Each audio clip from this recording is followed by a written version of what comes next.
श्री प्रभाकर गजाननराव अपस्तंभ गुरु विरचित श्रीमद भागवत महापुराणाचे साकल्य निरूपण दिवस 24वा षष्ठम स्कंध कर्मविपाक सिद्धांत आणि अद्वैत सिद्धांतानुसार साक्षी ब्रह्म प्रत्येक जीवाचा भूतकाळ पाहून वर्तमान व भविष्यकाळ ठरवतात।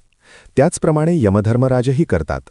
स्वप्नावस्थेत ज्याप्रमाणे मनुष्य स्वतःचे शरीर विसरतो आणि कल्पित शरीराच्या माध्यमातून सुखोपभोगांचा अनुभव करतो, त्याचप्रमाणे जीवाला सुद्धा आपल्या पूर्वजन्मीची स्मृती राहत नाही आणि पुढच्या जन्माचेही ज्ञान होत नाही।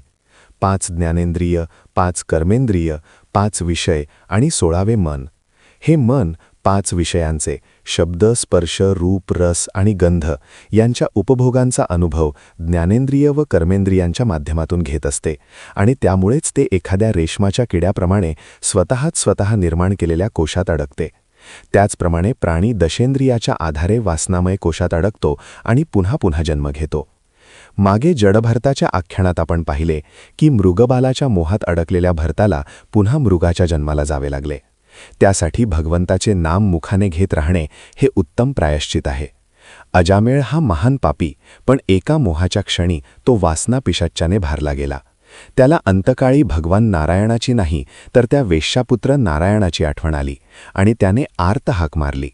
प्रायश्चिताचे जे प्रकार सांगितले आहेत त्यात चोर, मद्यपी, क्रोधी, ब्रह्मघाती, स्त्री, राजा, पिता यांना मारणारा किंवा यासारखीच दुसरी असंख्य पातके करणारा मृत्यूसमयी नामस्मरण करील तो सर्वश्रेष्ठ प्रायश्चित करून पापमुक्त झाला असे होते।